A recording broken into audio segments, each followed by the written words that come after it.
Telugu audio Bible సంఖ్యాకాండము 35వ అధ్యాయము. మరియు యెరికో యొద్ద యొర్దానుకు సమీపమైన మోయాబు మైదానములలో యెహోవా మోషేకు ఇలాగు సెలవిచ్చెను. ఇశ్రాయేలీలు తాము పొందు స్వాస్థ్యములో లేవీయులు నివసించుటకు వారికి పురములను ఇయ్యవలెనని వారికి ఆజ్ఞాపించుము. ఆ పురముల చుట్టూనున్న పల్లెలను లేవీయులకు ఇయ్యవలెను. వారు నివసించుటకు ఆ పురములు వారి వగును. వాటి పొలములు వారి పశువులకును వారి మందలకును వారి సమస్త జంతువులకును ఉండవలెను.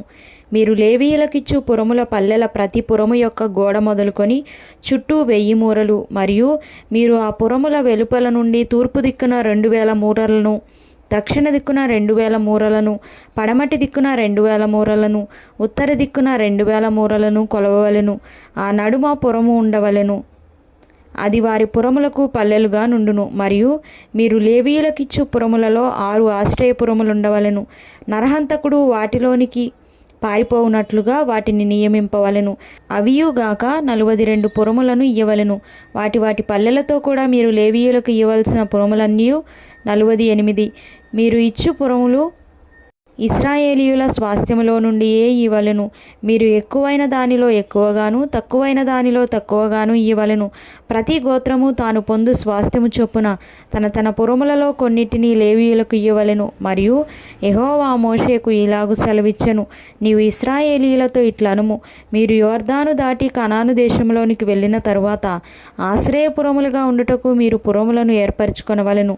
పొరబాటున ఒకని చంపినవాడు వాటిలోనికి పారిపోవచ్చును. తీర్పు పొందుటకై నరహంతకుడు సమాజమునెదుట నిలుచు వరకు వాడు మరణశిక్ష నొందకూడదు గనుక ప్రతిహత్య చేయువాడు రాకుండా అవి మీకు ఆశ్రయపురములుగా ఉండును. మీరు ఇయ్యవలసిన ఆ పురములలో 6 ఆశ్రయపురములుండవలెను. వాటిలో యొర్దాను యువతల 3 పురములను ఇయ్యవలెను. కనాను దేశంలో 3 పురములను ఇయ్యవలెను. అవి మీకు ఆశ్రయపురములుగా ఉండును. పొరబాటున ఒకని చంపిన ఎవడైనను వాటిలోనికి పారిపోవునట్లు ఆ 6 పురములు ఇశ్రాయేలీయులకును పరదేశులకును మీ మధ్య నివసించు వారికిని ఆశ్రయమై ఉండును. ఒకడు చచ్చునట్లు వానిని ఇనుప ఆయుధముతో కొట్టువాడు నరహంతకుడు. ఆ నరహంతకునికి నిశ్చయముగా మరణశిక్ష విధింపవలెను. ఒకడు చచ్చునట్లు మరి ఒకడు రాతితో వాని కొట్టగా దెబ్బతినినవాడు చనిపోయిన ఎడల కొట్టినవాడు నరహంతకుడగును. ఆ నరహంతకుడు నిశ్చయముగా మరణశిక్ష నొందును. మరియు ఒకడు చచ్చునట్లు మరి ఒకడు చేతికర్రతో కొట్టగా దెబ్బతినినవాడు చనిపోయిన ఎడల కొట్టినవాడు నరహంతకుడగును. ఆ నరహంతకుడు నిశ్చయముగా మరణశిక్ష నొందును. హత్య విషయంలో ప్రతిహత్య చేయువాడు తానే నరహంతకుని చంపవలెను. వాని కనుగొన్నప్పుడు వాని చంపవలెను. ఒకడు చచ్చునట్లు వాని పగపట్టి పొడిచినను, లేక పొంచి ఉండి వాని మీద దేనినైనను వేసినను, లేక ఒకడు చచ్చునట్లు వైరము వలన చేతితో వాని కొట్టినవాడు నరహంతకుడు. నిశ్చయముగా వాని చంపవలెను.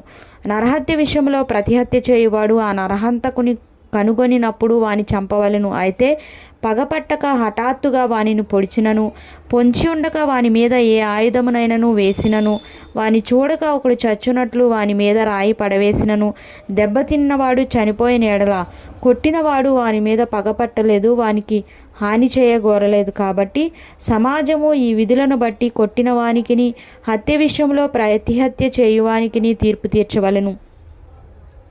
అట్లు సమాజము నరహత్య విషయంలో ప్రతిహత్య చేయువాని చేతిలో నుండి ఆ నరహంతకుని విడిపింపవలెను.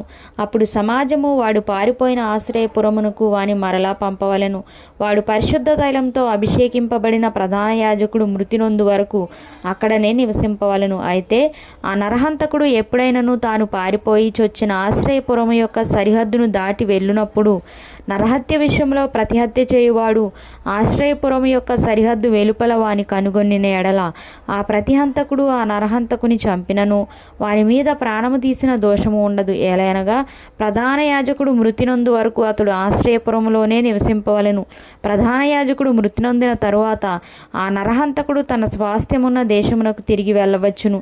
ఇవి మీ సమస్త నివాస స్థలములలో మీ తరతరములకు మీకు విధింపబడిన కట్టడ. ఎవడైనను ఒకని చావగొట్టిన ఎడల సాక్షుల నోటి మాట వలన నరహంతకునికి మరణశిక్ష విధింపవలను. ఒక సాక్షి మాట మీదనే ఎవనికిని మరణశిక్ష విధింపకూడదు. చావతగిన నరహంతకుని ప్రాణము కొరకు మీరు విమోచన ధనమును అంగీకరింపక నిశ్చయముగా వానికి మరణశిక్ష విధింపవలను. మరియు ఆశ్రయపురమునకు పారిపోయిన వాడు యాజకుడు మృతినొందక మునుపు స్వదేశమందు నివసించున్నట్లు వాని చేత విమోచన ధనమును అంగీకరింపకూడదు. మీరుండు దేశమును అపవిత్రపరచకూడదు. నరహత్య దేశమును అపవిత్రపరచును గదా. దేశంలో చిందించిన రక్తము నిమిత్తము చిందించిన వాని రక్తము వలననే ప్రాయశ్చితము కలుగును గాని మరి దేని వలనను కలుగదు. మీరు నివసించు దేశమును అపవిత్రపరచకూడదు. అందులో నేను మీ మధ్యను నివసించుచున్నాను. నిజముగా యెహోవాను, నేను ఇశ్రాయేలీల మధ్య నివసించుచున్నాను.